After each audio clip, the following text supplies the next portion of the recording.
Sizə Molla Nəsrəddin jurnalını göstərəcəm. Bu jurnalın ikinci hissəsidir. Birinci hissəsi məndə yoxdur. Sizə hər dəfə ardıcıl şəkildə jurnalın içindəki şəkilləri çəkib göstərəcəm və yazıları oxuyacağam. Deməli, jurnal 8 hissədən ibarətdir.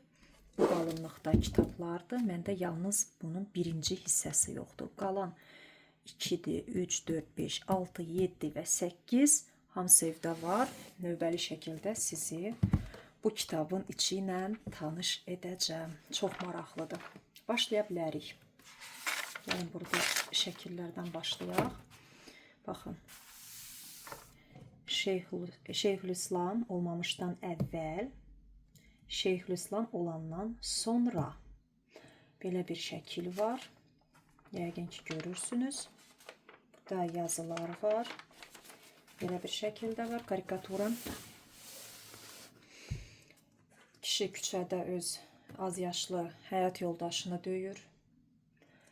İnsanlar müdaxilə etmək istəyir. Amma o deyir, öz arvadımdır, özüm bilərəm. Sizə nə dəxli var? Belə bir karikatura da var burada. Onlar da deyirlər ki, biz də müsəlmanıq.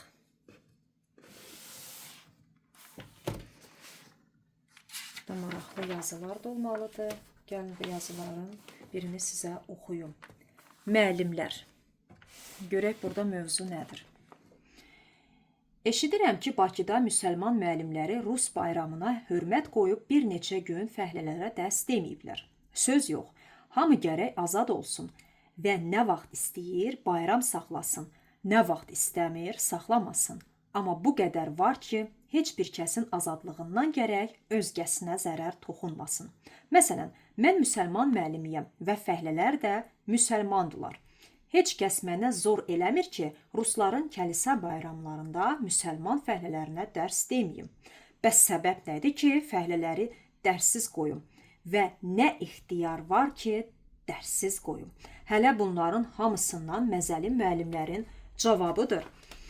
Biz bu əhvalatı qəzetlərdə oxuyub müəllimlərə kağız yazdıq və soruşduq ki, ay üzü qaralar, bu nə işdir? Müəllimlər bizə gör nə cavab göndəriblər.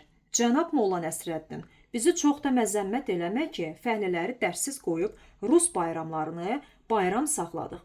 Bunun səbəbi var. Səbəbi budur ki, Mərdəkanda qoç döyüşdürürdülər. Amma qoç nə qoç? Birini 100 manat almışdılar və yazıb bizi çağırmışdılar ki, işdir, partiyabazlıq davası düşsə, qoymayaq adam tələf olsun. Qərəz, yazıq məşədilər gündə sizi qəzetlərdə yamanlayırlar ki, siz cümə günləri dükanları açıb alış-veriş eləyirsiniz və bazar günləri xaçpərəstlərə baxıb dükanlarınızı bağlayırsınız. Amma bizim müəllimlərimiz, yəni özgələrə dərs verən cənablarımız İsa əleyhissalamın mövludu münasibəti ilə tətil edə heç bilmirlər ki, öz peyğəmbərləri ilin hansı ayında dünyaya gəlib.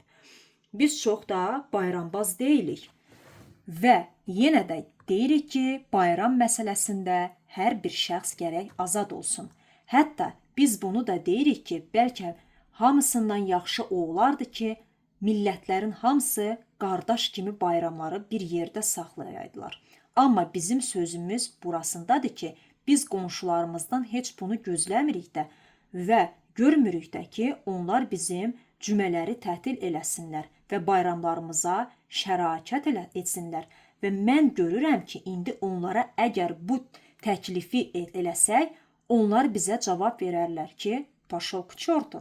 Amma biz çox həvəs ilə onların bayramlarını da saxlayırıq və hətta kəlisə bayramlarını da öz bayramımız hesab edirik. Əgər biz bunu etiqad yolu ilə etsəydik, bu özgə bir məsələ olardı. Amma deyəsən ki, dəxi burada heç bir əmma qalmadı. Bircə bundan savayı ki, meşədə yaşayan meymunlar ilə bizim heç təvabütümüz yoxdur. Mozalan imzası.